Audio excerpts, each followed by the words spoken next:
the time is 5:02. The date is March 1st. Capital budget meeting is coming to order.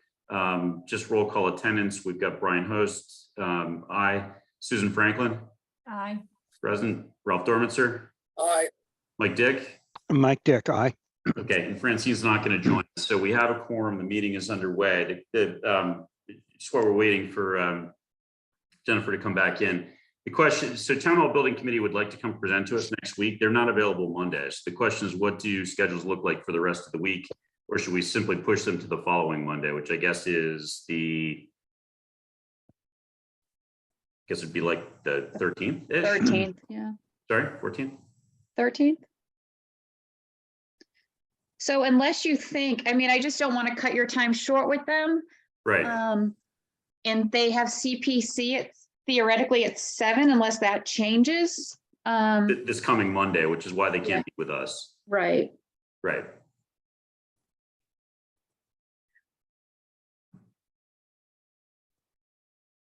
Well, I've got, Brian, I've got Tuesday and Wednesday at this moment look okay. I'm not sure they'll stay okay, but they look like they're okay. So, Okay, others? The 7th and 8th, Ralph, that's good. yeah, for me. 7th and 8th. Yeah, I don't think the 9th looks so good. So, Yeah, 9th would be tough for me as well. You're okay as well, Susan? 7th and 8th are good for me, but the 9th might be a little difficult. Okay, so Tuesday, Wednesday. Yeah. Right. Mike? Same. Sam. 7th and Okay, 8th are Michelle, why don't okay. we, if I could just for you to go ahead and propose that back to them. Let's try and get. Are there any other like select board meetings that we may want to tune into though on Tuesday? I So, say, oh, I'm sorry. That wasn't directed at me. Go ahead. well, yeah. it's, Oh, let me just, let me look at the agenda center. I think you're going to want to tune into most of them from here on out because they are going to be speaking and voting on the warrant articles for the annual town meeting. So. I agree with that. Right. So Michelle, next, just some feedback for you. The select board didn't follow their agenda last night. And for those of us who are on these other committees and not necessarily interested in all the things that the select board has on their agenda, for something major like Town Hall Building Committee, could you ask them to make sure that they stick to their schedule so that we actually join at the right time and can really hear everything? Yeah, and Mike, that's a great comment. And I did receive a few calls today of concerned citizens that weren't able to participate due to it running ahead of schedule in many instances. Right. Thank you. so there's no select board meeting posted for next week. Is there one that's going to take place in the agenda? Yes. Up yet? There is. Okay, Yep. it'll take place Tuesday. Yep. Okay, so for capital budget, does that mean we should do Wednesday? Assuming we're going to need more than 2 hours with Town Hall Building Committee, I would say yes. But Okay. if we think the issues are clear enough that we can have a good discussion in an hour and a half or 2 hours, then we could, if everyone is comfortable with our usual meeting time of 5 p.m. Which, by the way, if this ever doesn't work for people, I mean, we kind of migrated here because people thought earlier was better and it seemed to be working. If it ever stops working, please say something. Right. Is Francine unable to join us because it's 5 or for another reason? I do not know. Okay. She's been able to join at 5, but I'll check with her about next Wednesday. And if she can't do 5, we'll do 7. Okay. And the other question with regards to scheduling very briefly is, do you want to just do one meeting next week, which is Town Hall Building Committee, or do you want to bring the school building facility in on Monday and hear what they have to say, which we need to do at some point? Just a question of spreading it out versus getting it done. Monday, I'm not here Monday night. Okay. That answers that. Okay. And Tuesday, we've got Tuesday, we want to keep select board open, and Wednesday, we've got Town Hall Building Committee. So we'll put schools on for the following week. Okay. All right. Okay. All right. So that's the plan. Why don't we shift to Jennifer Mullen? I don't know if she's going to join us by video, but To the extent any of you have not met Jennifer, let me just say by way of background, I had the pleasure of interviewing her before the position was extended, and I wholeheartedly gave her my support. We had a phone call that was scheduled for, I think, 30 minutes, and it ended up running about 2 hours. And that's because there was just a lot of really interesting, in-depth ideas to discuss, different perspectives, and she brings a tremendous wealth of experience, including multiple very large projects that have been financed and completed in her prior communities. So with that, by way of background, I think we're all on the same page that we've got some big challenges here in front of us in the town of Cohasset. And Jennifer's coming up to speed on that, very, very quickly. So with that as background, I'll turn it over to her just to walk through what our funds available are going to be for this, for this coming cycle, so that we can then work through allocations. Thank you, Brian. Can everybody hear me? Yes. Yes. It's kind of odd that my video isn't working. Sorry about that. So I was asked, it's nice to meet everyone, and thank you, Brian, for that wonderful introduction. I get a little bit flustered. Zoom, I always have issues with Zoom, it seems like, in my last community, and it's just not my friend, so just bear with me a little bit. So usually the appropriation for the capital stabilization fund is 1,996. So 1,996,000. And then there's a debt payment that comes out of the capital, out of that money.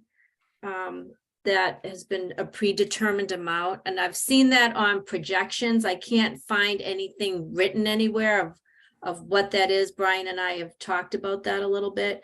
So we do have the debt payment. So when you net those two together, the debt payment on the spreadsheet I looked is $571,487. I just looked that up.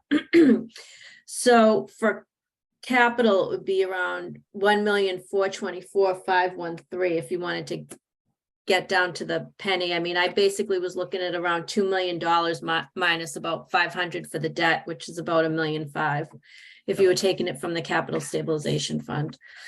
Jennifer, could you repeat that number? It went by kind of fast. Sure, it's 1,424,513. Thank you. You're welcome. Does anybody have any questions about that number? Yes, so the debt service in that number is a substantial increase from what we've seen in past years. So really two questions. Number one, did we bond a bunch of things that were being carried on a ban? And if so, what? Second question is, what, if anything, are we still carrying on a ban and or approved to bond that hasn't yet hit the debt service that's going to hit in the near future as soon as we bond it out?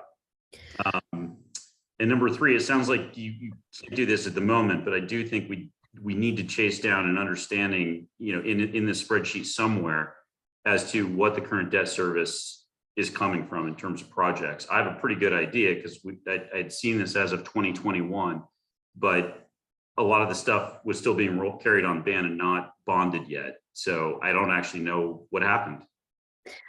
So from what I can tell, I mean, I can do a whole other presentation on debt service. I'd have to jump into that. But right now, as it stands with the town of Cohasset, you have two bans outstanding. One is for $750,000 for town hall, and another one is $200,000 for Treats Pond. So everything else that was being carried on a ban has been bonded at this point. Is that? Yeah, because that's the only bans that are outstanding. Okay, so yeah, as of the last time that this was done in 2021 and presented to us, at least, there were a whole bunch of other projects that, were being contemplated for bonding, including several projects that we had appropriated, specifically with the recommendation and the understanding that they would not be bonded. So I do think we need to, absolutely need to understand, what's been bonded and where all this debt service is coming from. Historically, the biggest numbers contributing to this prior to this year, actually, if you want to screen share, I can pull up a spreadsheet and at least give people just a quick intro as to what 2021 looked like. and get some sense as to what, what was going on. We don't know what actually happened. You want me to screen share? Now, if you screen share with me, I can pull up the capitalization. So Brian, you have, yep, there you go. Yeah, so let me just share screen. Thanks, Michelle. This will stop other screen sharing. Do you want to continue? And before we go any further, can we Yeah. get a definition of band? Yeah, Jennifer? Sure. When you have first of all, the first thing that has to happen with borrowing, and it has to go to town meeting authorizes borrowing. So if anything is coming before the capital budget committee, you would know that the funding source is borrowing. Goes to town meeting, it has to be approved by a 2/3 vote of town meeting. So now you have the authorization to borrow. So usually what I will tell you how I make my decisions, I'm not sure how they were made in the past, but usually I would issue the borrowing short term. In other words, I'd borrow a certain amount for the project, and I would only borrow it for a year and pay interest the next year. And then I might, until the project's completed, I might issue another band and then not start paying principal and interest. That's when you bond, probably for a couple of years out. So usually you'll until the project's completed, you'd issue it's called a bond anticipation note. So it's a short-term note, and you would just pay interest. And then you would go out to the market and permanently bond whatever you had borrowed. So that's the difference, paying Okay. interest, and then you start paying principal and interest. All right, so Brian, your question on what is driving the increase in debt service Correct. zeroed in on a bond anticipation note that might be out there. And what I'm prior- hearing is that there are two short-term loans, one for $750 for town hall, another for $200,000 for Treats Pond. Those are on the books, right? Do I have that right? So yes and no. The 750 and it's 250 for Treats Pond, not 200, if I'm not mistaken. Well, we only borrowed 200. We have a $950,000 ban. Got it. 750 Okay. for Town Hall, 200 for Treats Pond. Yeah. So just to be clear, Michael, those are effectively short-term debt, and we borrow the money under these short-term facilities, and it stays there until we actually turn it into a long-term bond, which is not yet happened. So what it means is we're accruing interest, but we're not making any principal or debt payments at this point. All right, so it's not going to be in debt service. It will be in debt service as soon as it turns into a bond. Right, but right now, in terms of what's driving the increase in our debt service payments, Yes, it's not the these bands. two. All right, can I That's what I'm just trying to get to. jump in? There isn't an increase in your debt service. The last year, the debt service that was paid from the capital stabilization fund was over 600,000. This year it's 571. So the debt service is not increasing, it's decreasing. Whatever amount was agreed to be paid from the capital stabilization fund is decreasing. So there isn't No, any. that's fair. The roll-off was supposed to be bigger than that. Something else rolled on, and I'm just trying to understand what it is. Okay. So for clarification, do we actually Yeah. pay the interest when it's banded, or do we accrue it? We pay the interest. Okay, thank you. Okay, so it sounds like for another day, Jennifer, it doesn't necessarily require a meeting, but it requires a spreadsheet distributed to capital budget. We really have to keep an eye on our debt so everyone knows what I- the service looks like and what it's gonna look like once the bands hit as Hey, bond. Brian, you're having the same problem with your voice cutting out.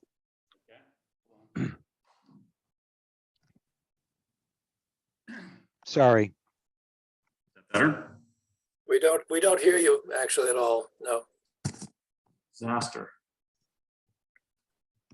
Do you have a headset? Nope. So it went from working to not working. So you don't hear me at all. Yes, Oh, is it? yes, We you're do. okay now. We can hear you. We hear you. Okay.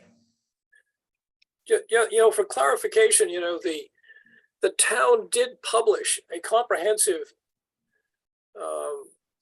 statement of where the debt was actually incurred, and that was in the 2023 comprehensive, I guess, financial plan of the town. So there's very specific as to what was bonded and then appeared on the capital budget stabilization fund debt. And I can just tell you what they were. It says Bound Brook Dam, Border Street Bridge, Public Works and Fire Department vehicles and equipment. Specific, just says it.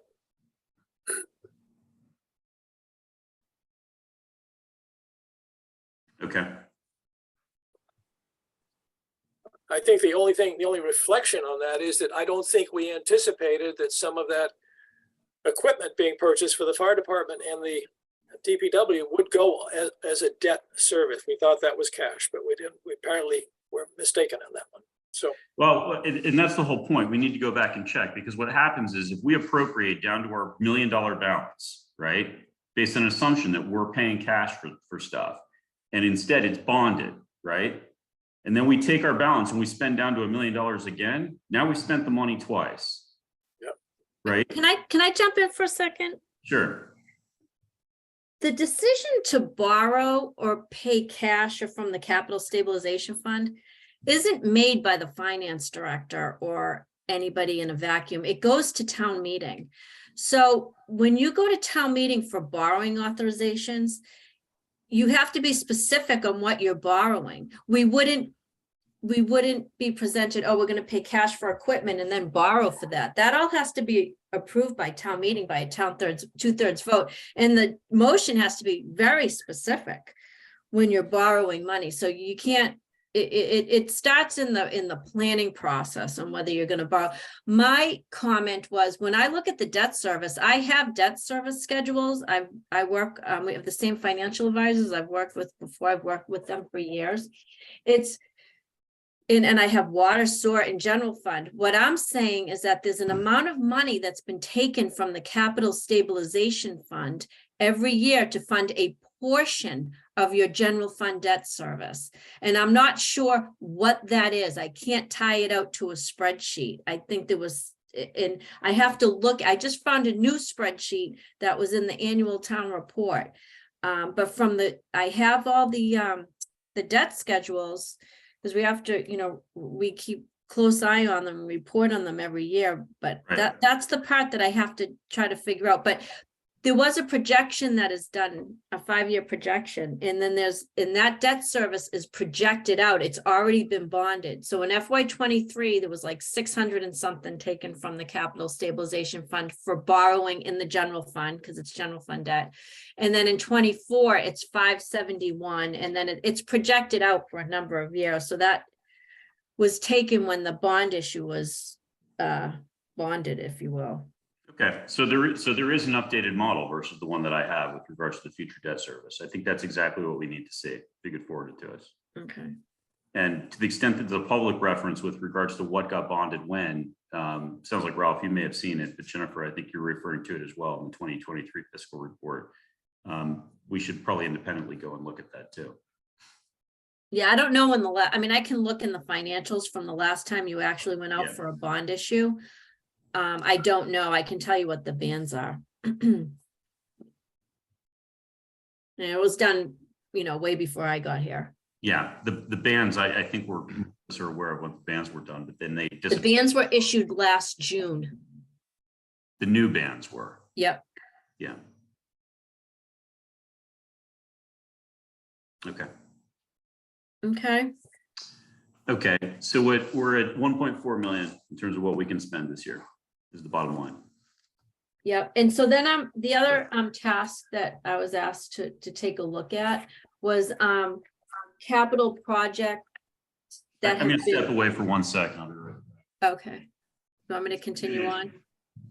Jennifer, before you go on, I just want to note, just here in my notes, what your takeaways are. That what I've got here is that you're going to report back on our debt service coming out of capital stabilization for Yeah, FY24. Well, I'll take a look at it. I'll take a look at it and see what, and I'll All right. work with Brian to see what you guys are really looking for. I want to make sure if I'm going to come back and report, I have something to report. Okay, thank you. You're welcome. Okay, so the second task that I was asked to do is look at the capital projects that money that has been appropriated in the past, and if there's any money available to reappropriate. I think that's something that you look at every year. So since I've been here, I've been going through town meeting notes and votes and all that. I know last year you voted, there was a lot of projects you voted from one project to another to reallocate. So I did go through it. I sent out some emails to department heads, and there really isn't anything that we would be able to use this year. I think everything that was on the books, because usually, you know, it's about 3 years, you want to give them time to actually spend their money. There's been activity this year, and also I think you just did a big cleanup last year. So there really isn't anything there to reallocate. We certainly scraped last year to make these numbers work. We scraped every last Yeah, you did. out of out of the projects that were completed and had surplus funds. So I'm not surprised it's not a lot new, but Right. And then the third task I was asked to do is to have a conversation with Brian and look at road paving money. So I had a conversation with yesterday, and he did give me some amounts that have been that we have. One of the amounts that I did not get that he doesn't have, and he's going to request it, is right now, how much do we have in Chapter 90 funds? As you know, Chapter 90 is a grant from the state that we get every year. And we use it for road maintenance and refurbishing. And usually what happens with Chapter 90 funds is that you submit a project to the Department of Transportation, they approve it, and then they encumber the money, and you can carry balances over from year to year. So I don't know how much money is available through Chapter 90. I do know that he just did some major work, and I don't know what roads they are. So we do have a reimbursement request out there for like over $200,000. So I will tell you that about Chapter 90. In the annual paving, I think from this year, we still have $251,000 left. And then from 19, 20, and 21, we have $200,000 left over. But I know he has been looking at doing some major road work. You might want to get into the details of that. I really, you might want to have him come in. But I can tell you what the balances are. I think we're just focused on the balances for today. Okay. What he wants to do and what we're able to do financially, may possibly be two different things, but what we're able to do is going to be, whatever the balances are, plus whatever capacity capital budget has to appropriate to roads this year. Yeah, Right. so he has. Yeah, so he's got about 450 right now on the books. I don't know how much Okay. of that is committed. Right. Plus, And where plus he's at with this payment. plus chapter plan. 90, plus chapter 90. Yeah, we're not sure what that balance is. Is there any, Jennifer, is there any sense that it's more than 1 year of Chapter 90, or don't we really know? Yeah, I don't know. Okay. There were, Ralph, I don't know where it is today, but the last time we looked at this and actually pulled the numbers, which was this time last year, there were several years of chapter 90 money funds, just as there were several years of capital appropriations. It was several years worth of paving. We really probably ought to get a handle on that, because as you probably know, I think at least 2 major roads have gotten done in the last year or two. One is, of course, Beach Street, and the other is Sawyer Street. And I know the Sawyer Street was up in the $800,000 range. So, and I assume Beach Street was probably in the $300,000 or $400,000 range. So chances are that Chapter 90 money may have been actually applied for, and it is applied to those projects. But I don't know that. But I certainly know the roads were done. Yeah, may well be. Yeah, So- and so- so he's requested an update from the DOT. Okay, but where we are, I mean, he's got 450 in capital funds. Right, Yep. from past years. He's going to get another slug of chapter 90 money this year, right? In fiscal 24, which has been averaging kind of around 200 grand. Plus whatever we give him. Yes. And that's assuming there's zero in the chapter 90 funds left right now, but if there's more, but that's, I mean, that we have to think about it versus whatever it is that he would like to, to put out there this year in terms of road paving. Okay, so I'm confused. Sorry, guys. Sure. I thought I heard that there's 450,000, Brian, you used the term capital money Yeah, on the that's town appropriation. books. Oh, that's an appropriation. Those are appropriations from us for past years. We do $300,000 a year. Yes, okay, so that's appropriated, but hasn't Correct. been touched. Correct. But it's Okay. from past years. This is not, Right, and I also heard Jennifer say that fiscal years 19, 20, 21, chapter 90 funds total, I think you said 210, was that right? Not chapter 90, it's 200. It's from prior years that the town has appropriated through the capital budget committee. Okay, so appropriated and not used. Exactly. Okay. So this is my confusion, is understanding the difference between what the town's appropriated and what the state is giving us as a separate revenue source. Right. Okay, so we currently have a reimbursement request to the state for 290.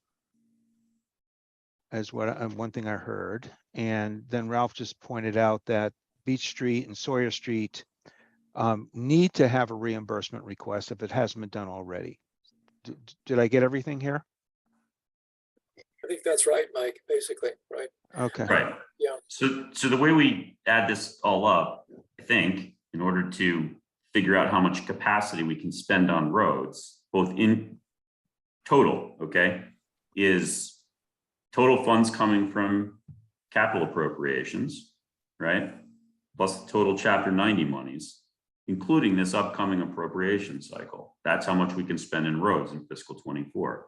So the capital appropriations are the past balances of 450 plus whatever we appropriate this year, okay? Mhm. Plus whatever chapter 90 balances remain from past years, okay? Net of money that's been spent, we've just requested it, but the net balance is remaining from chapter 90 money prior years, plus the chapter 90 monies that we can expect to get this year, which run about 200 grand a year. Okay.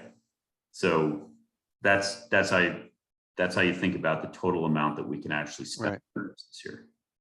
Are there other sources by any chance, Jennifer, anything else? In other words, could any money be taken from general stabilization if in fact roads were important? Or do we know about grants or anything else that would actually help that, in this case? Yeah, you're somewhat limited. I mean, I know that you did get a complete streets grant and we were able to use that. That was 197,000, and Brian can give you a little bit more detail on that. So we've received that recently, but that has been spent. The general stabilization fund is really for savings, for like emergencies, and it's really your savings account. And the other thing that I think you want to look at, and I've talked to Brian and we've had good conversations regarding, is really capacity, right?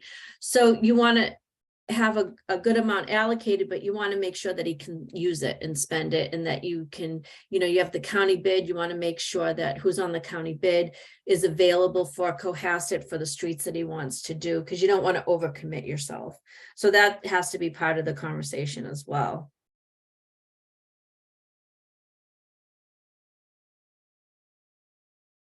Yeah, makes sense. You know what would be helpful is, I think, if Brian, using the new contract that's going to be coming, I guess is available to us now.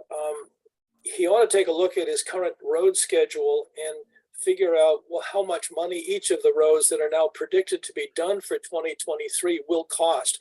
Because I think the number of roads he's proposing and the costs are not going to match up, I'm afraid, as I look at what's there. So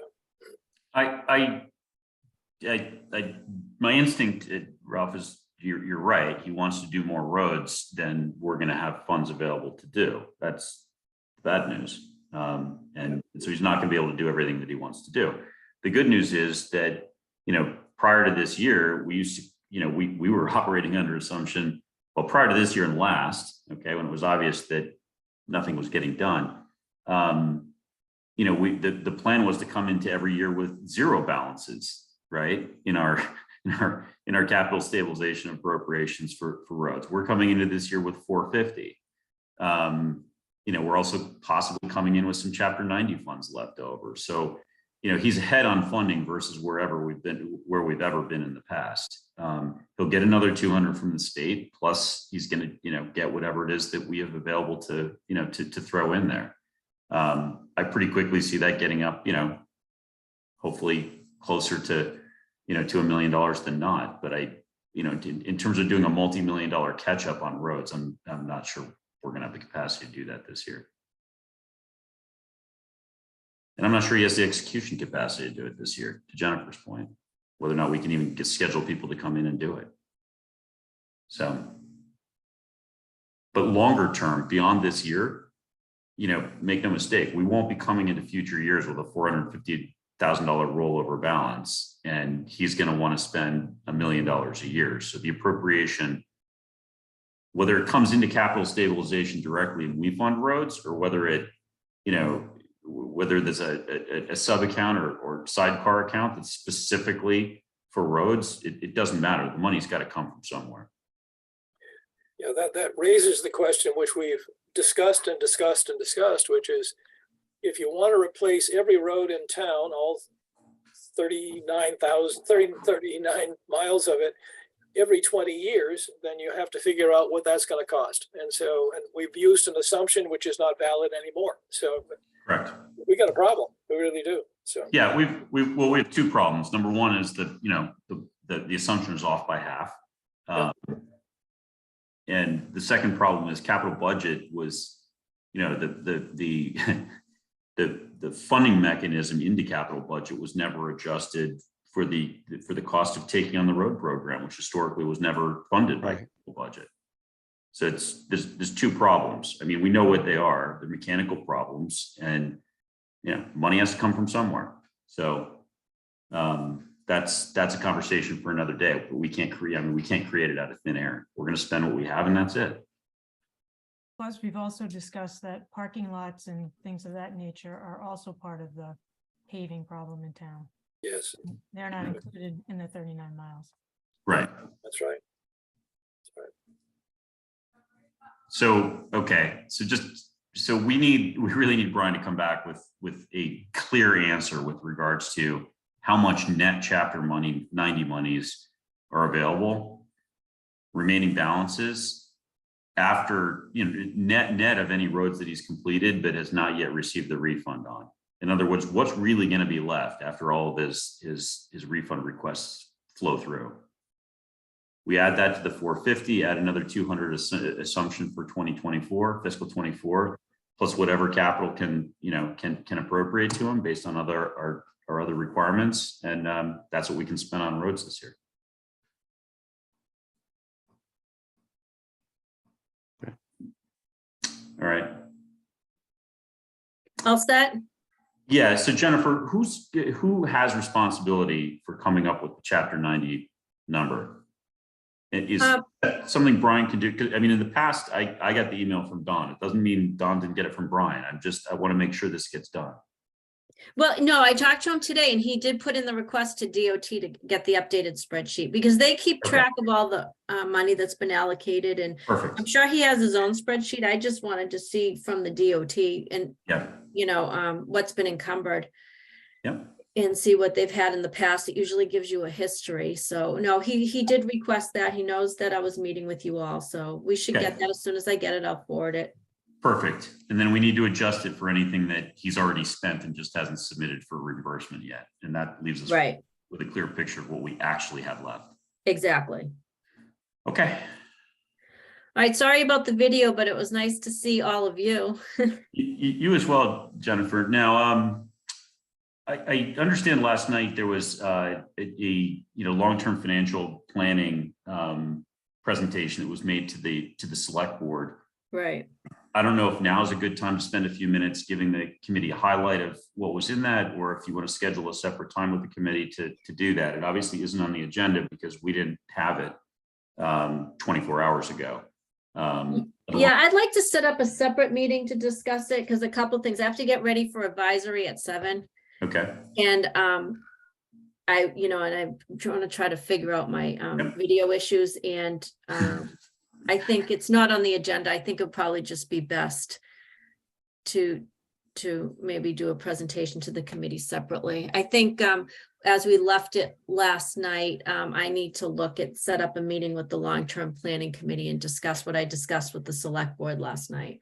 okay, I think that makes sense. I guess the one question I would ask you, if I may, Sure. you know, there's some discussion of a special purpose stabilization fund. Is that something that's being socialized for, you know, for a future town meeting, or is their thought that we're going to actually try and figure out the governance around that and the strategy around that for this town meeting? Well, I was looking at different options for financing, and that would not be up to me if it's for this town meeting. They might want to. Yeah. But not for me to decide.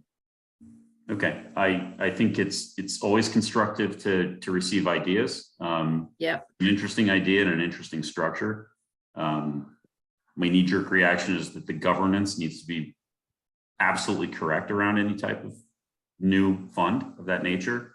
And that to try and take that on at this late date relative to this town meeting is a recipe for disaster. But I guess if others put it on the warrant, so be it. Yeah, I was just giving an update and options and things Yeah. that I had looked at last night. So I'll Okay. schedule something with the long-term planning committee, which you're on, Brian, and then we can Yeah. figure out next steps with Okay. how you want to communicate this to the capital budget committee. Okay, and again, thank you for the idea generation. Oh, you're welcome. It's important to generate ideas, but we also need to make sure they run the traps before they end up, you know, becoming part of our bylaws and whatnot. That's correct. Okay, is there anything else from anyone else on the committee for Jennifer before we let her go? All set. Thank you. Yeah, thank you. All right, thank you. Hopefully next time my video will work. Have a great night. That'd be great, Jennifer. Okay. Take Okay. care. Have a See good ya. night. All right. We've got Mr. Menard, who I see has joined us. My video works. All right. You better, goddammit. Ron, you've got no excuse. Did you hear how quiet it was when she was saying that? I'm not here. Yeah. Nice to see you all. You as well. Since the last time we met, we've done some significant deeper dives on some of the questions in hardware that we talked about last time. Okay. I had sent an email late today with an updated spreadsheet with cost and some highlighted topics specifically that I'd like to touch on, if that's okay. Yeah, I didn't have a chance to look at that. I don't know if anyone else did, but just by way of background, haven't seen it yet. So It has not come through in my email. So I uploaded it to the OneDrive in a new folder dated today. Okay. So I guess the question is, Ron, is the best thing to do for you to maybe screen share, or should we all go dig this Sure. out? What's the best thing? Yeah, I can screen share the document that I sent you guys. Okay. Michelle, would you send a link to that spreadsheet, please? Sure.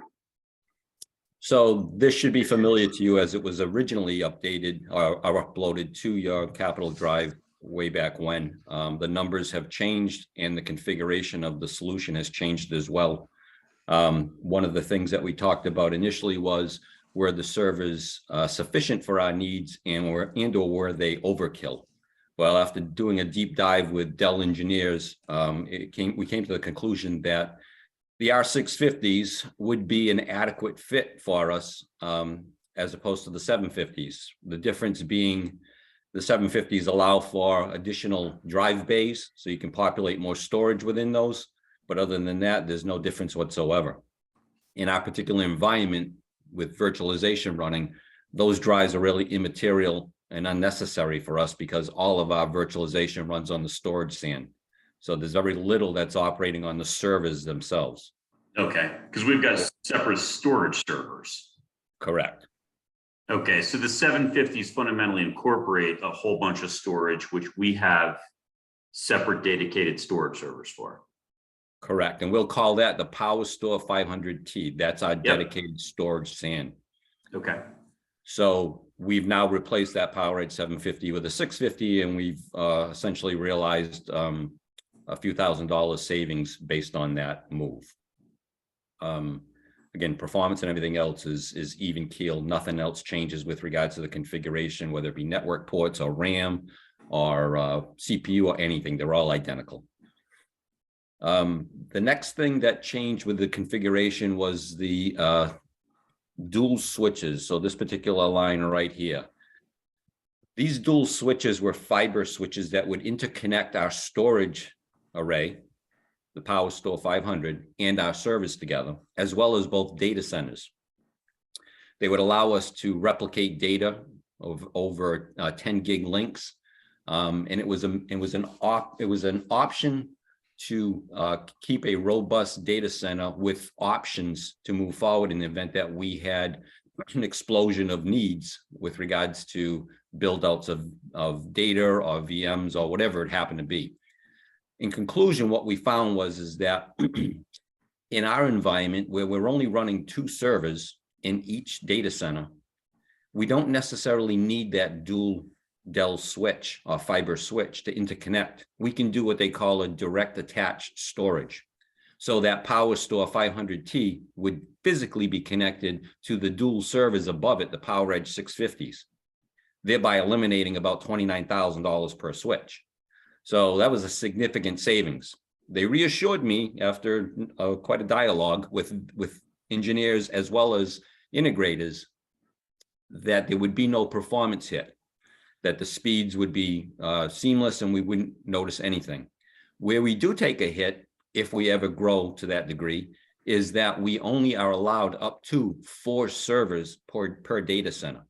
We will never get to 4 servers per data center. We don't have enough processes or server, our applications that would ever warrant us needing to disperse the loads we currently see across 4 servers. So that's never going to happen in our environment.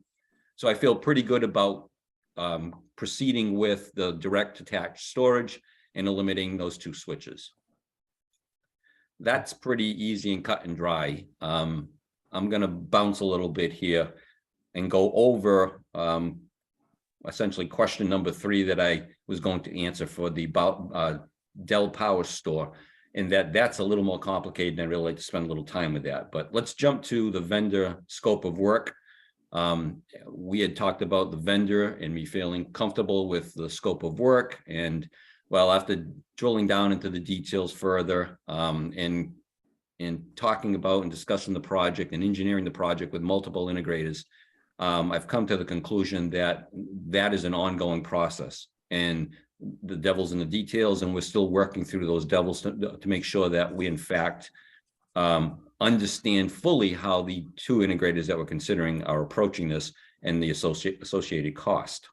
okay. So that's the scope of work. And right now, based on the Excel spreadsheet you're seeing here, with these 2 numbers, 30,000 and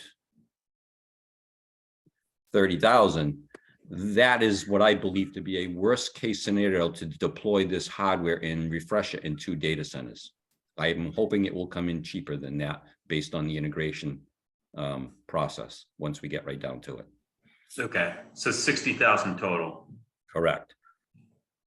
The final and somewhat of a lift for us has been to identify the sizing needs of our storage SAN, the PowerStore 500T, Yep. with regards to the amount of terabytes we need for current and future growth.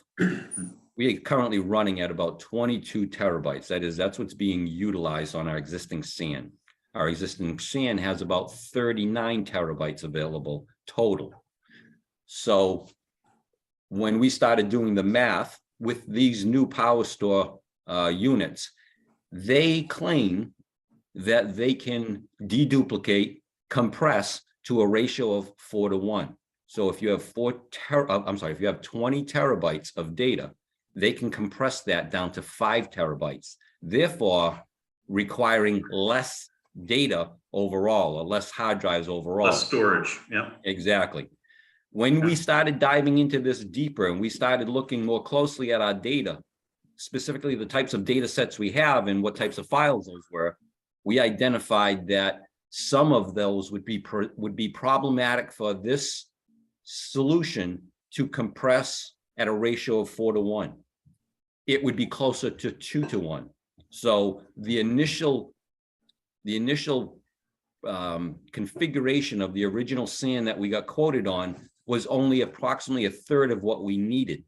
So we went back to them and asked them, what does it look like to get us to this particular threshold, assuming we're going to be adding 5 terabytes of data annually over the course of 5 or 6 years?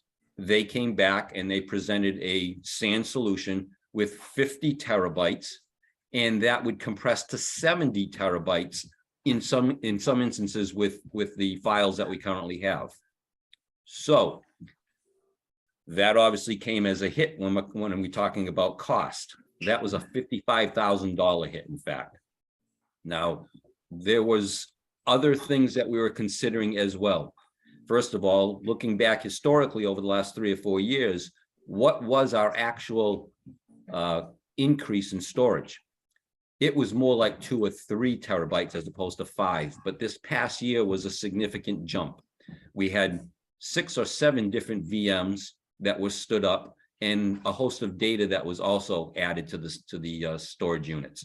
So we saw a spike this year of 5 terabytes of space that was being required from our existing SAN.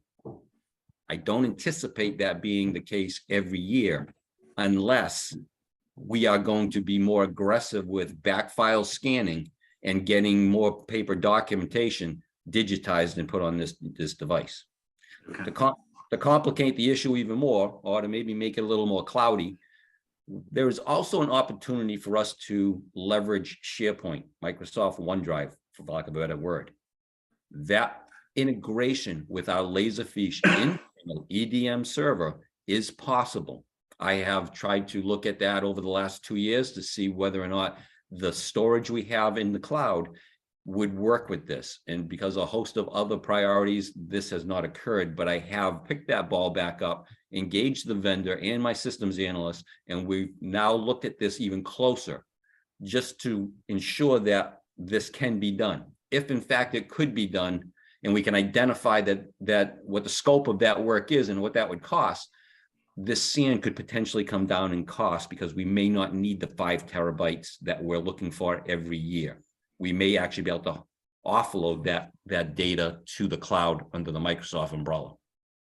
So there's a lot of moving parts on that one, but ultimately the bottom line from a cost perspective is we took a hit of an additional $55,000 anyways, net to this project because of that. So. All right, Ron, I've got a question before we go too much further down the line, and that is, you noted an increase. I don't know if it's a change in your trend of data usage, but you noted an increase this year that caused you to be more conservative in your sizing. Do you have an idea of what was driving that increase? So it Is ended it up being population? Is it new program, new educational programs, new town hall software? Anything? What's causing that need, that increase in storage need? there were about 7 or 8 different virtual machines or new servers with different processes that were stood up. That was the majority of the lion's share. Some of those processes were tied to security. So we implemented 2 FortiGates or Fortinet products, which were firewalls. Those came with additional solutions, security solutions like EMS, which manages all of the client devices. It came up with FortiAnalyzer, which was another device that looked at all of the analysis that was coming from Fortinet appliances and logs and compiles those. Those were very resource hungry applications and processes. So that was a big part of it. And there was a certain amount of new applications that were stood up that also required additional VMs. We did not see a ton of backfile scanning or scanning specifically, so that was not significant, nor would I say that there was a significant amount of additional video or pictures or anything like that that would have occupied, a significant amount of space. Right. So in Primarily my, it was processes. in my mind, what has changed is a more robust IT infrastructure versus any application that's driving additional storage need. It's basically our setup in how we run our IT. We spent a significant amount of money in security this past year, the past 2 years. In fact, we'll be spending a significant amount more in the next year or so, and some of that is mandated. But yes, I would agree with you that the security of our systems required a significant amount of resources that we weren't currently using in the past. Thanks. And Ron, two questions. First, just getting back to, all of the applications that we stood up. I guess just kind of a novice. I understand why those would drive processing or processor requirements with regards to the compute servers. But I'm not sure I follow how security would drive, raw storage capacity requirements. Are they just logging massive amounts of traffic history or something else that would be chewing up storage space? Because I kind of think of security more as real-time red flagging as opposed to building huge libraries of historical data. No, you're right to the degree that I'm going to actually take you upstairs, a little more quieter up there. The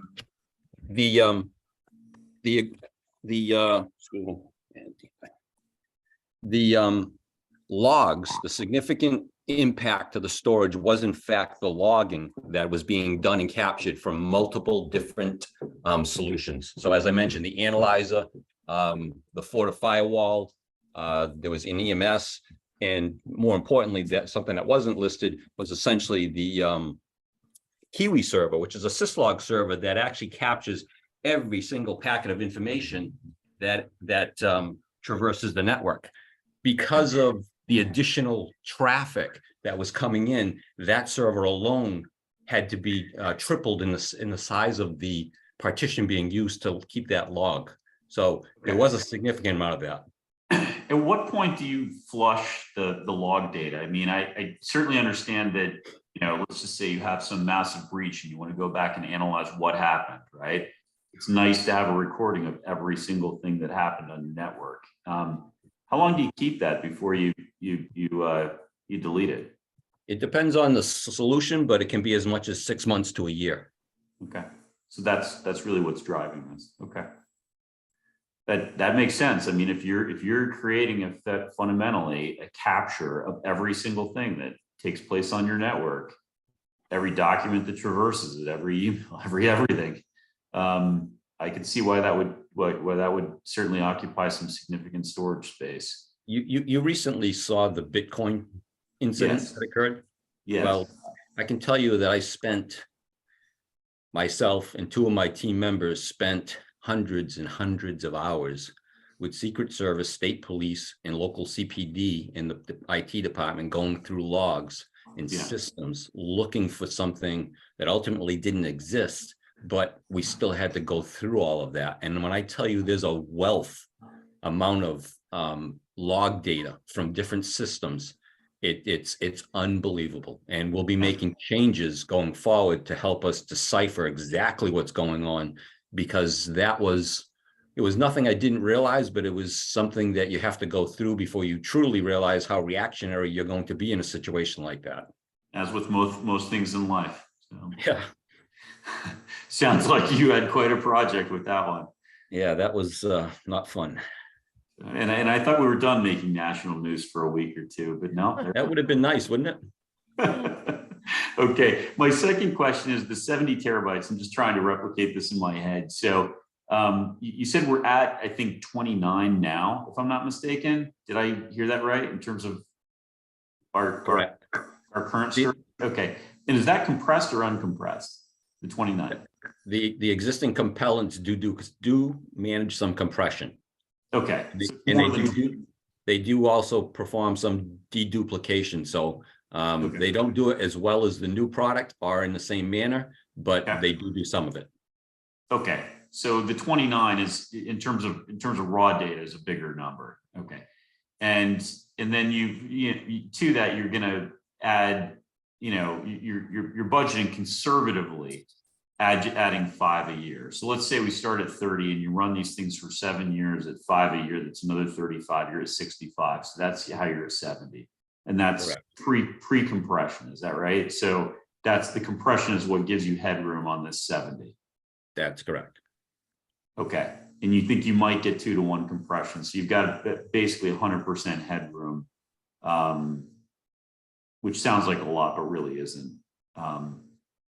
Well, again, I'm trying to, I mean, one of the biggest things I'd like to do is to really leverage that EDM, the Laserfish solution, because it's Yeah. extremely powerful and it really changes the way we do business. And so Yeah. if in fact I can do that, we're going to need that space to manage that solution. So Yeah. that's the yeah. thought process. Okay. All right. So the bottom line is you've done the math to figure out what our future needs are, and you've sized these accordingly based on that math. That And is correct. okay, and you've done that speaking to Dell directly, or was IntraSystems and/or some vendor on the phone with you? Is it, or was this you with Dell? That was all of the above. So we All of the actually above. put on, we actually worked with Dell, with my systems analyst, and they put on capture sensors or capture utilities on the network. They were able to identify all of the resources that we currently had and how they were being utilized. So that was done by them. And then we had our own RV tool utilities, and we ran those as well against it to see, if what they were telling us is essentially accurate. And we pretty much came to the same conclusions with some nominal differences. Okay, that's fundamentally what I, at least as an individual, wanted to see or know had happened. So it largely gives me comfort. What, Ralph, Mike, any other questions on sizing, or should we just move to make sure we understand the dollar figures here? Well, for me, this really goes back to the same question I've raised many, many times, which is what is the cost per terabyte for us to have the storage versus using either OneDrive or any other cloud storage? It seems as though we're having to actually accommodate increasing amounts of just simply Laserfish storage and other things, which normally would be in the cloud somewhere because it mostly sits idle.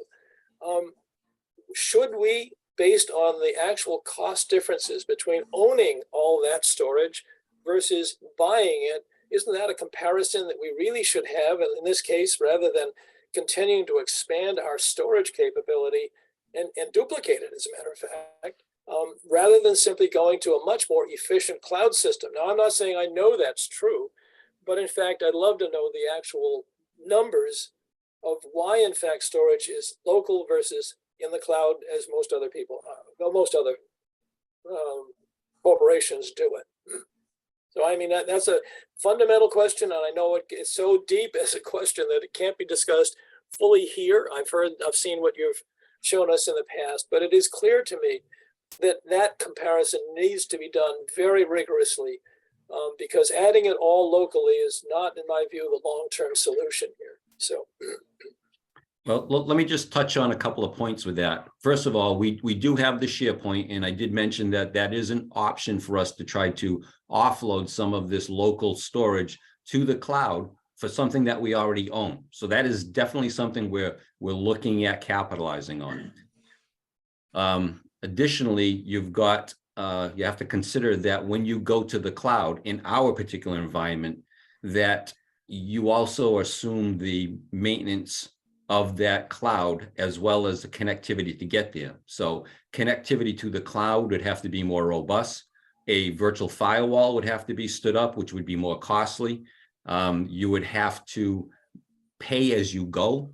So as far as the amount of data you put up there, that cost could increase exponentially, and you would have a difficult time from a budgeting perspective, at least initially, to identify what that's going to cost you by putting up an additional 20 or 30 terabytes of data up in the cloud. That's 2 points.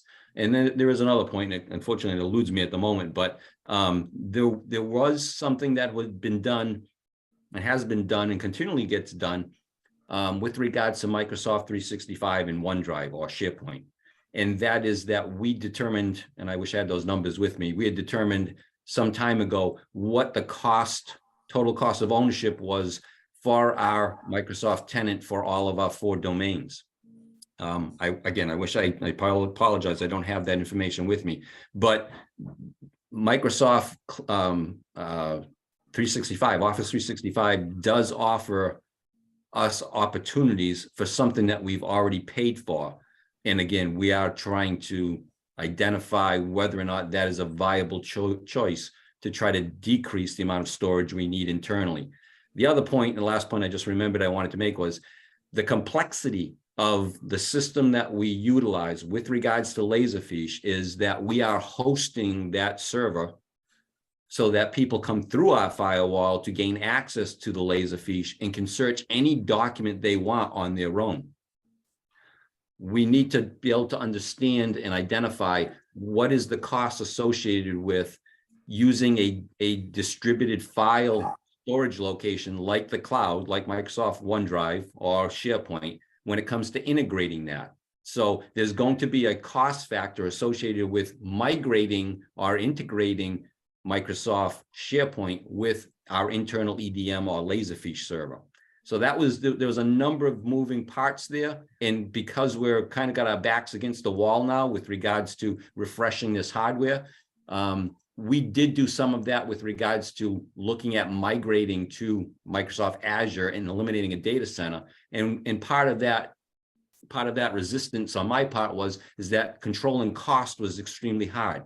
You didn't really know what it was going to cost you until you got there. And then there were aspects of the support side of that house that left a bitter taste in my mouth that suggested that if my internal staff needed tier 3 access from Microsoft, I would be paying a premium for that because that would not necessarily be within my SLA. So it was troublesome to completely get my head around from a cost perspective what that looked like. And again, that's not something that I'm dismissing, Ralph. I agree with you. There's opportunity there, but it's going to take time for us to try to get our head around that to see what is the best scenario for us. Well, I agree with you, but I guess the discipline around that seems to me to be really important, given the fact that we're up at another $400,000 this year of expending, and that it almost deserves that kind of rigorous evaluation from a cost point of view.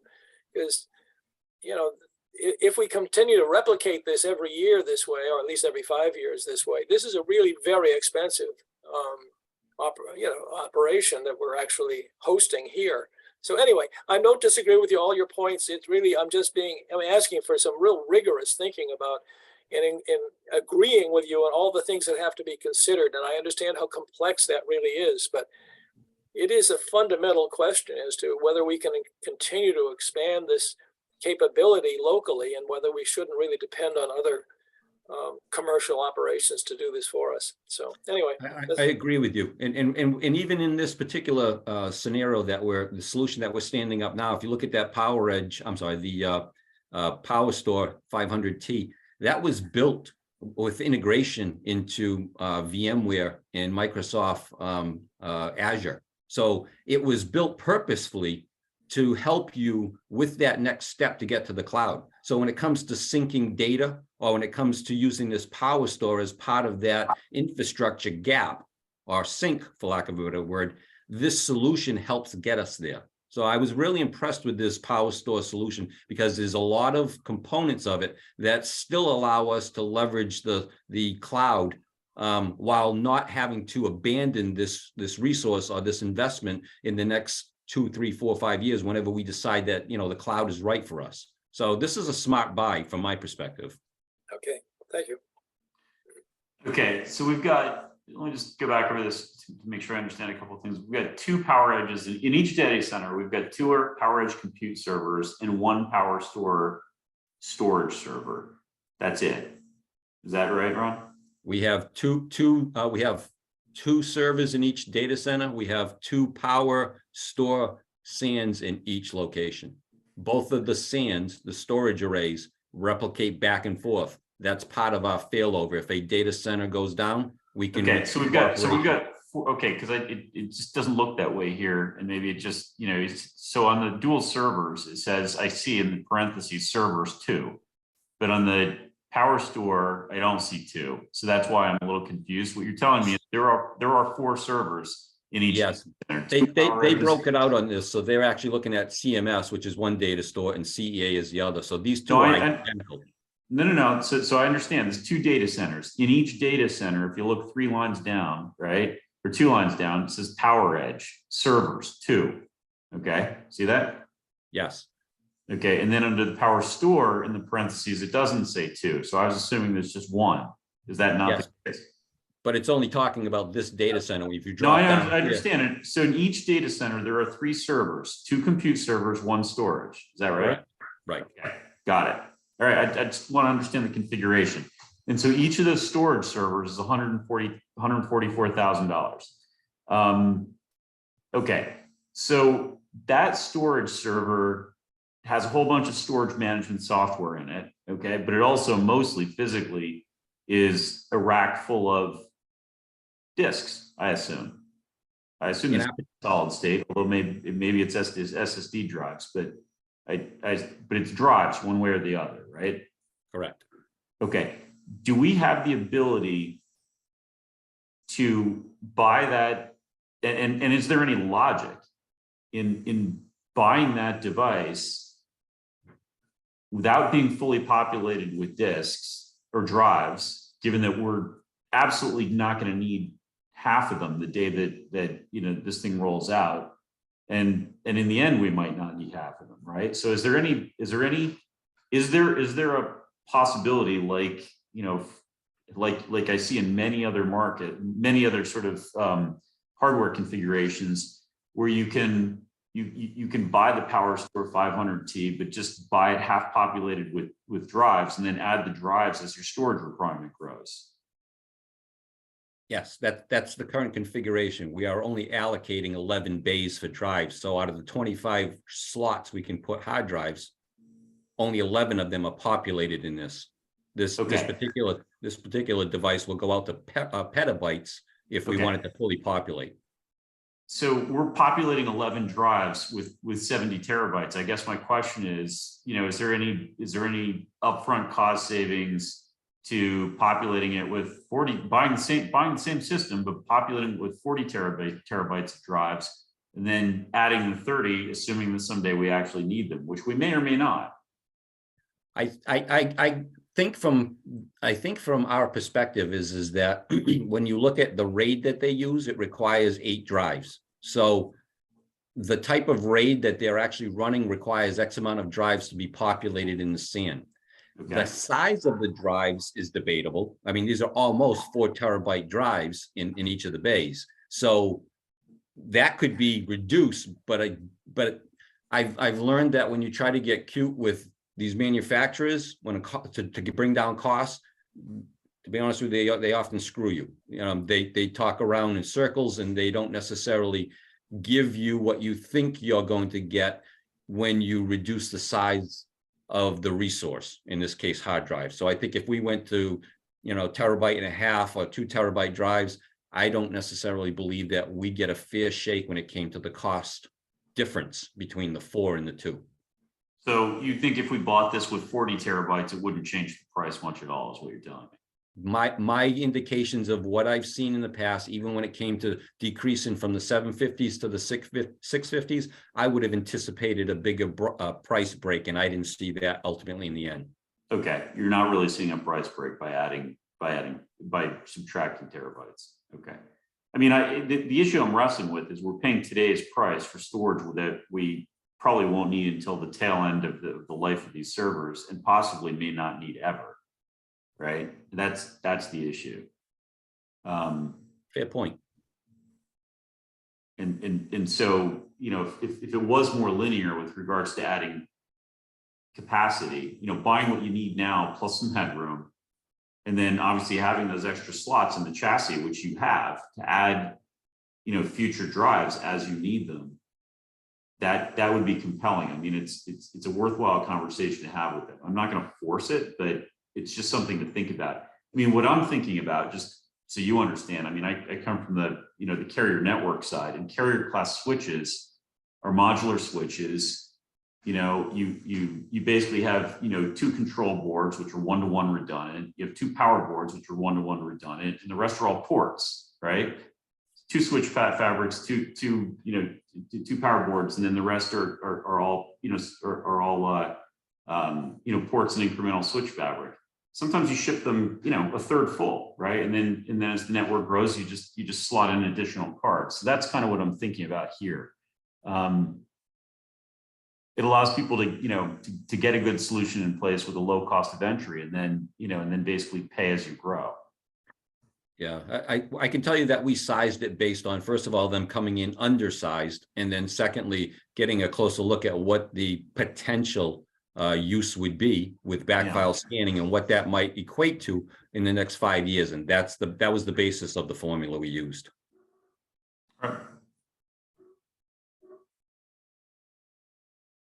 right, so let's just understand the dollars. It looks like we're at 440 hardware, but that the hardware includes the implementation, right? Correct.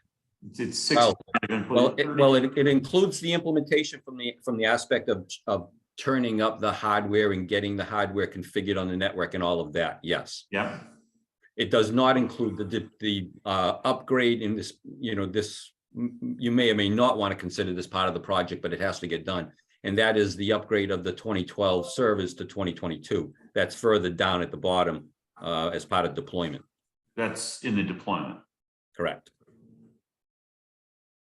Okay, so basically we're looking at 105 grand in terms of professional IT costs to move from from the old servers to the new servers and get it all bolted in place. Is that the right way to think about it? Yeah, I believe your numbers are accurate. Yeah. I don't have any basis to know whether or not that feels right or not. So I guess I'll ask you, does that feel right? Well, we'll go back to my original comments about drilling down into the details of the scope of work. You're still working on it. Okay. I'm still not happy with what I'm hearing. I think that these prices might be a little inflated, but when I pin down the second vendor as ongoing communications and meetings occur, I'll have a better feel for whether or not there truly is, you know, $20,000 or $30,000 in cost savings, which is my hope. Yeah. I mean, I just have zero perspective to comment on this. You know, on one hand, it's 6 boxes, right? And maybe a dozen cables. You know, but the fact is you got to get the software from the old servers onto the new servers and turn it on and actually make it all work. And I have no appreciation what that takes. You know, Brian, between you and I, having done some of this work in the past as a network engineer and working with servers and stuff, I can tell you that if I had the resources internally, we'd be doing this internally, because there's no way it justifies $100,000. But when you're paying engineers to come in $250, $300 an hour to manage these companies, these integrators are in it to make money, and they are making money. Certainly are. Yes, they are. And that's exactly why I'm looking at multiple integrators, because it's very hard for me to swallow as well. Okay. So bottom line is 440 of hardware, 35 of 30. What's the, it was 46 of deployment. What's the 35 for? That's the licensing? Windows licensing, correct. Okay, so it's just off by a line. Okay, for 2 lines. Okay, so that's the licensing plus 46 deployment gets you to 180. Okay, so it's one. Okay. Deployment and then contingency minus years 2 through 5 on the SLA gets us to a 485 capital requirement. Correct. Okay, which is a little more than I think what we had, which I think was 440, if I recall correctly. 432, I think. Okay, so we're up by 50 basically, before you beat them up on implementation. Right. That was an attempt at humor. I'm sorry, I'm beat because they've been beating me up. No, Ron, you're the client. You're supposed to beat them up. Okay, I mean, I don't have any other questions. I would ask others on the committee. No, I think, Brian, if you have additional questions for Ron, maybe you guys could discuss offline, because a lot of your conversation I could follow sort of, but it seems like it really might have been better used as a one-on-one between the two of you. Okay, apologies for that. I guess just to take it back up to a really high level, I think what I wanted in the last meeting has been delivered in this meeting, which is to see that, you know, there was a diligent exercise to determine, you know, the appropriate sizing and capacity and functionality of the equipment that was being purchased. And Agreed. I've seen that here today. So that's my summary of what I just discussed with Ron. Very good.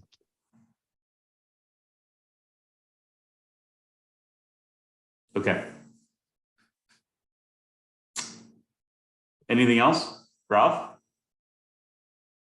No, it's just, you know, I look at all of this and I say these, you know, we're looking at a very, very expensive set of Yeah. things going on here, and that I'm not saying that they're not the right things. It's just that it seems as though of the various departments we have to actually deal with, this is going to chew up a very high percentage of all the money we really have available to us. So it just, it's scary in many ways, because we'll be denying so many other worthwhile things that need to get done, and we're going to be terribly constrained here. So I would love to see this drop a couple of $100,000 and someone say that we got it, that's all we got.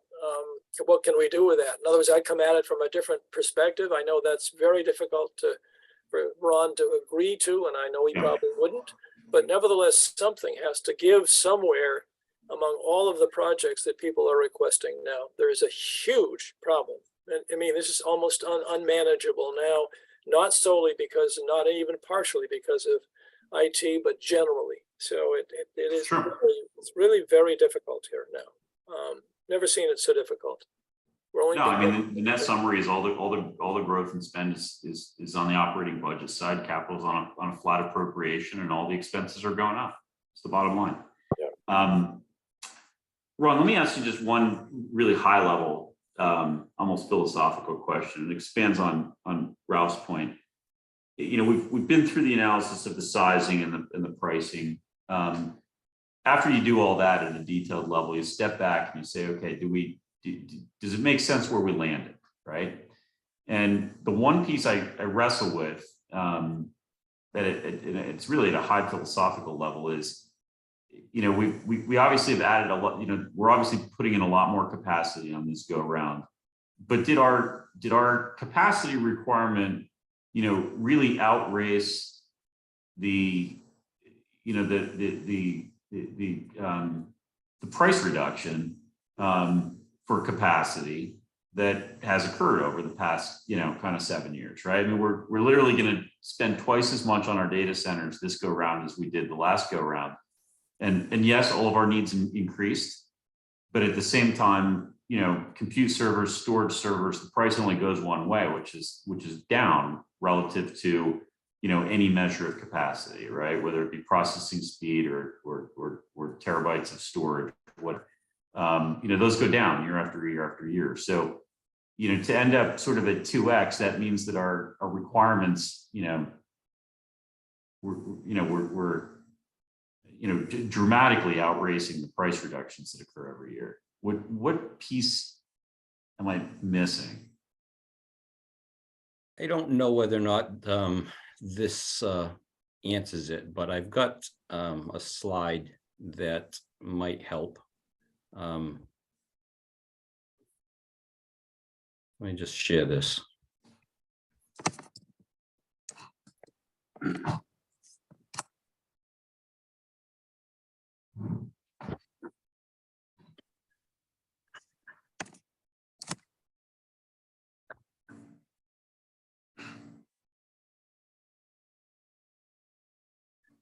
This slide is part of a finance presentation that I was trying to convey some information as far as the growth that we've actually seen since I've been here.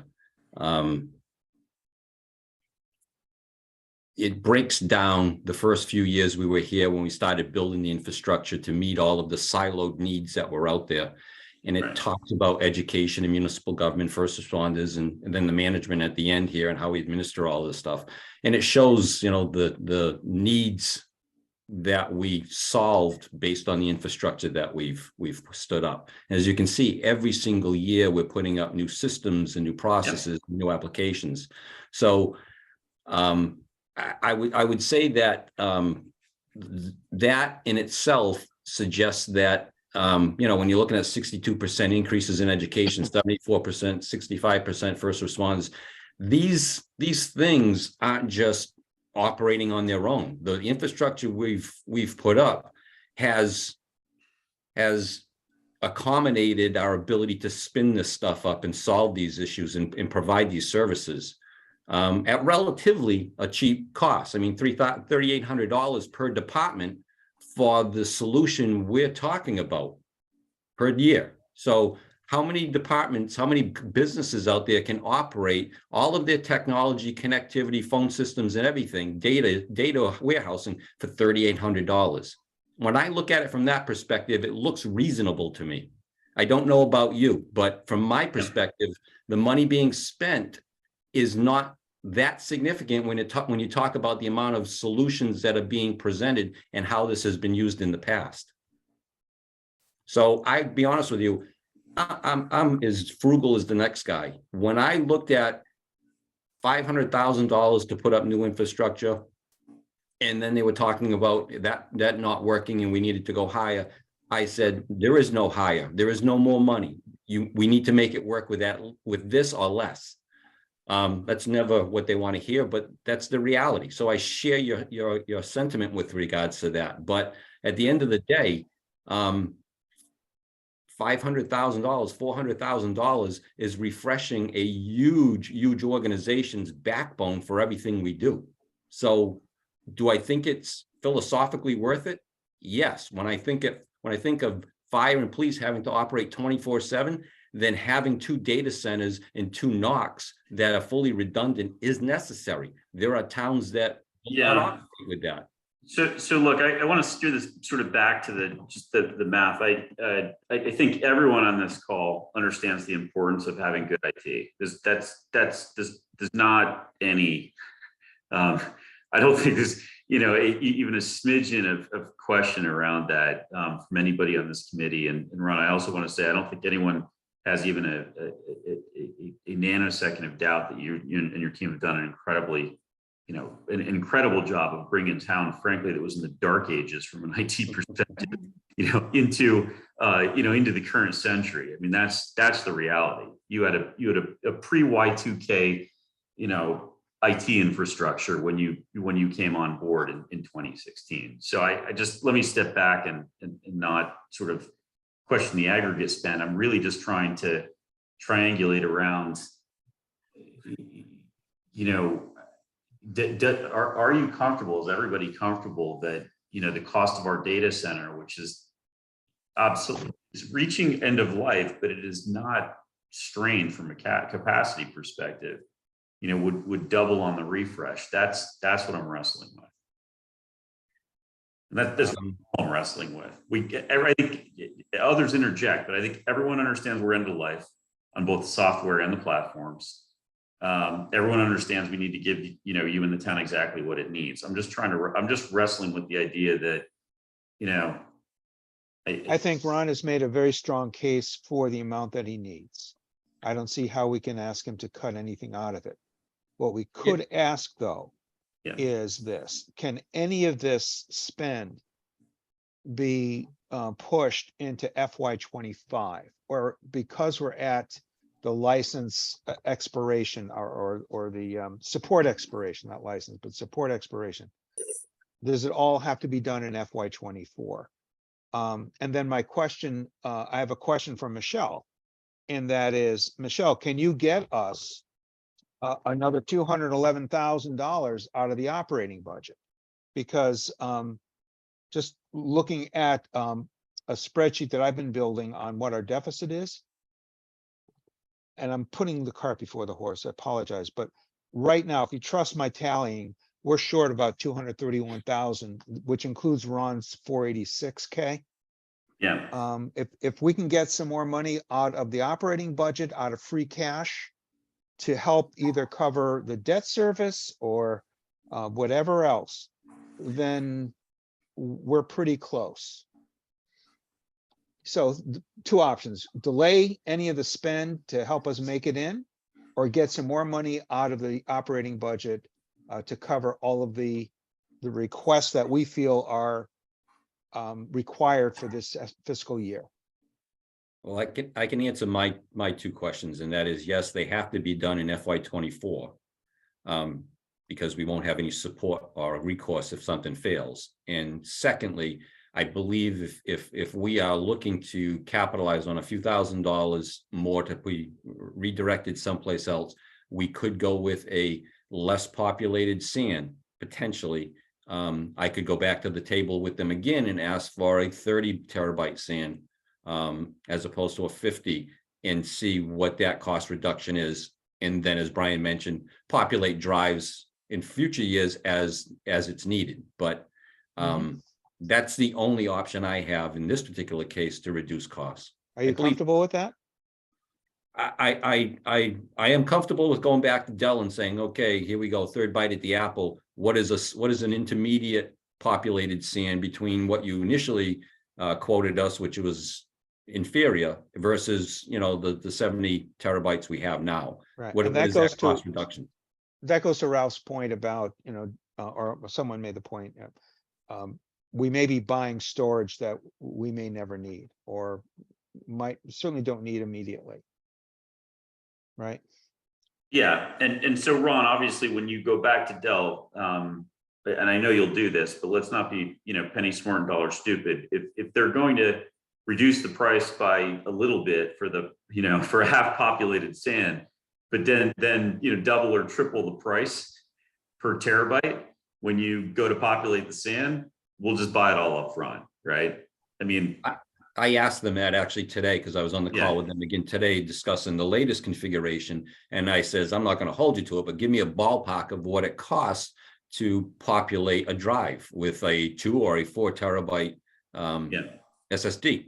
And they said, after dancing for 5 minutes, they said, for a 2 terabyte drive, I looked up another client that just ordered something similar, and I believe it was like $2,500. So, depending on the need, is $10,000 worth 10 terabyte? I don't know. Yeah. Okay, so it's a little. So it's basically $1,250 per terabyte, basically, to add, to add capacity. So you back out, whatever, you back out 20 terabytes out of each data center, you can possibly pull, 50 grand out of this. Yeah. I'd be shocked if we got that much, to be honest with you. Yeah. But I will reach out to them and I'll ask what that potentially could do. Okay. Right. And then we can add those drives as we need them if need be. So that's one way to slice this. The other way to slice this, Ron, we've talked about moving one of the data centers to the cloud. I guess my question is, instead of moving a whole data center to the cloud, is there a way to think about slicing this kind of horizontally, where there's obviously a large amount of storage capacity that is more critical than others, right?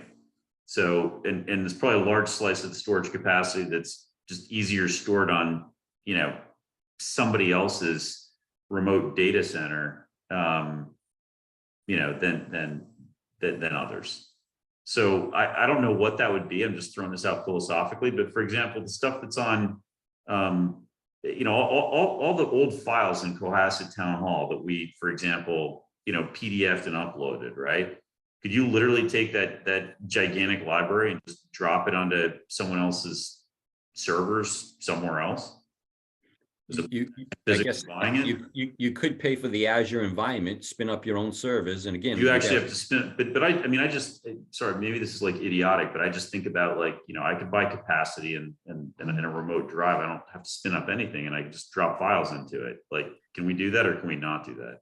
We are doing that. We're doing that through OneDrive, but Okay. when it comes to something like the Laserfiche with a public portal that's being hosted through an IIS server, you need the whole shebang to do that. So Okay. for us, and let's face it, the EDM and the Laserfiche and the backfile scanning is exactly what we're talking about building out here. That 5 terabyte I'm asking for is with the That's expectation Laserfiche. Okay. that So the we're going to bottom line is backfile that- scan. Okay, so the bottom line is to really move this into the cloud. There's no way to avoid spinning up other environments and doing fundamentally a major transition of the way we with upfront cost, a lot of money. Not for that process, no. Yeah, okay. Okay, hey, we've tried. Sorry to keep poking and prodding, but you know, That's fine. I trying to enjoy figure it. out. I enjoy it. Good. I enjoy the fact that you've thought about all these things. Honestly, it at least gives me a little bit of cold comfort when, you know, we're forced to write a check for $500,000. There's nothing comfortable about that at all, right? No, I feel your pain. I really do.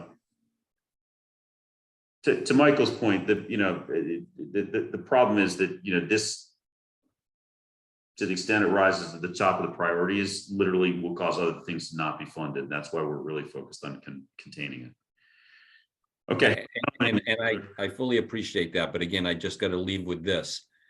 This solution is being used by 22. Every department. The town doesn't. This isn't an IT thing. This is a town-wide solution. So. Right. In fact, you know, you might want to consider down the road. I realized where I came from in Marshfield, we actually identified, you know, what it costs to actually run per user based on the resources and the costs associated with the infrastructure. It was through indirects, through enterprise accounts. You only have really 2 enterprise accounts with sewer and water, but maybe looking at recreation and starting to use that with these, what the hell they call it? Not rollover accounts, but the term eludes me, but essentially departments that have an account that allows them to maintain the money as opposed to turning it back to the general fund every year. These types of accounts should be looked at from the perspective of why aren't you being charged an indirect based on the services you're providing? If that were me, that's what I'd be looking at, but that's just me. Michelle is not on the call, but that'd be a good question for her. Yeah. Look, what you're describing, Ron, is smart, sophisticated cost accounting, management cost accounting. Which is helpful on one hand. On the other hand, it's, you know, we're all drawing from the same pool of funds. So even if we allocate your costs into the operating budgets, that just means there's even less for capital to spend. So Right. we're just kind of moving it around. Right. And then you'd have to deal with all 22 departments and not just us to get your data center. So hopefully this is at least a little easier. Okay. Anyone else from Capital? Any other questions for Ron? No, just great job and thank you. Thanks. Okay. Yeah, thank Thanks, you. Ron. Thanks for your patience. Nice seeing you. Take care. Have a good All right. night. Bye-bye. Bye-bye. Take care. All right. Somehow the agenda did not end up including a discussion of the capital request list. So I'm a little bit hesitant to go there. Well, let me try this. Since I mentioned in my comments on Ron's request, Yes, a sketch that I did. I don't think it's ready for formal discussion, but I'd love to share it.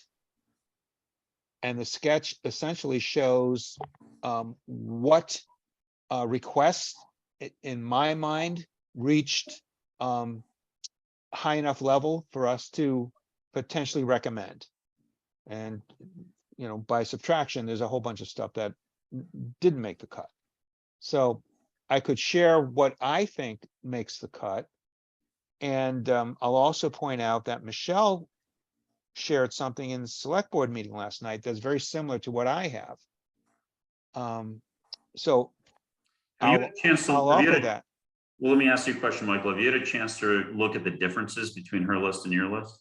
No, I could only see her list on screen and it went by pretty fast. Okay, But what I was seeing were the same items making her cut. okay, But I could not tell you specifically, you know, did we exactly match? I don't know. okay. But your bottom line number matched. Pretty close. Pretty close. Around 1.6. So here's what I'd like to suggest. Let's glance at your list. Let's not deliberate, okay, whether we agree or disagree with Michael's priorities, okay? But let's try to identify, you know, what, if anything, we're going to need to present back to departments where we go and ask them, like, do you want this or that as your priority? And so that we can start those conversations and start the prioritization process without actually getting into it tonight and or deliberating it. So really, let's use this as a tool to identify what we need to do to have some future prioritization discussions. Does that work for everybody? Sure. Ralph, you don't think we're getting too cute here? Well, you know, it would be nice to see this in hard copy. So I'm looking at it for the very first time. Yeah, I don't feel really comfortable with that. Be nice to have something, both Michelle's and yours, Mike, in front of me. Good point. Yep. And then I can compare that with the entire list. So, you know, I have no perspective without looking at what in fact we had Okay. originally got for requests versus what you're proposing and what Michelle is proposing. I just don't know. And this is an awful lot to take up by just looking at something on a small screen. I just simply. okay. So Okay. let me propose this, just so we both satisfy your preference, Ralph, and also avoid any issue with regards to this not being on the agenda. Despite the mention in the lead-in, which allows us to discuss it, but why don't we so Michael, you've distributed yours, I think, or posted it in a way where it at least popped up when I log into Microsoft 365. So good. the Okay. others can see your list. Yeah. Can you just email it to us, Michael? Actually, could you just tag email it to us? I'm going to email it to everybody just now, and just take a note of the file name. Yep. And then you can, if you want, also Okay. look it up alongside. I hope Michelle put hers in our. I haven't seen Michelle's. So the second thing is, could I ask you to reach out to Michelle and ask her for a copy of hers, and also forward that so that everyone on the committee has yours and hers. And then we will add this to the agenda after the town hall building committee meeting. That's good. Yeah. Okay. Yeah. Right. Time permitting. This is not a long discussion. And at least by my emailing this to you, Yes. it'll give you a check-in point. You know, we've all Yep. seen the humongous list. Now, Yes. this is the next step where one member has said, here's what I think we could possibly approve or recommend, and use that as our next step, and then go from there, Yeah. whittling down the big list to something Look, that it's a great approaches- place to start the discussion, Michael, and it's probably not far from where we're going to end the discussion. Yeah. I looked at it, so others will. I think they're probably going to find the same. There's some still work to be done, but it's a good Right. start. Yep. The other just quick update I'll give you before we wrap up. I spoke to Michelle last week, and I don't know if this happened or not, but she was within about 24 hours of having a deal with the MBTA to park our buses in the MBTA lot for somewhere between $7,000 and $9,000 a year, which is about 1/5 of what the school is currently paying for the use of the existing lot. So that I think is a first Positive, right. a smart, strong initiative on her part that hopefully has made a $500,000 request go away. Great.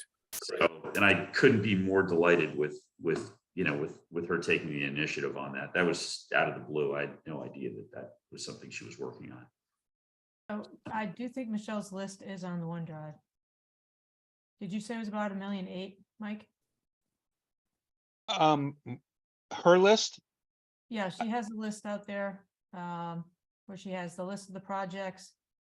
And then she has a column that says recommended, and that recommended column adds up to 1.8. So you Okay. might ask her if that's the one. okay, I will. That may be, that may be the town hall, the town manager, assistant town manager's view of what they'd like to recommend at this point. Yep. And we'll discuss it next Wednesday. All right. Sounds great. Good stuff, folks. All right. Okay, thank you. Anything else before we adjourn? I'm gonna head over to the advisory meeting to Yep. see how that all goes. And any Okay. of you want to do that too? That's kicks off at 7 or it's already underway? 7 o'clock. Okay. All right. Gonna grab some dinner. Let's, All right, yeah, really. I'll entertain our motion to adjourn. Move we adjourn? All right. Anyone, a second? Anyone? Second, Thank you, Susan. And the time is 6:43. We'll do a roll call vote. Brian Host, aye. Susan Franklin, Susan Franklin, aye. Ralph Dormitzer, Ralph Dormitzer, aye. Mike Dick. Mike Dick, aye. All right. We are adjourned. Thanks, All everyone. right, thank you. Thank you. Bye-bye.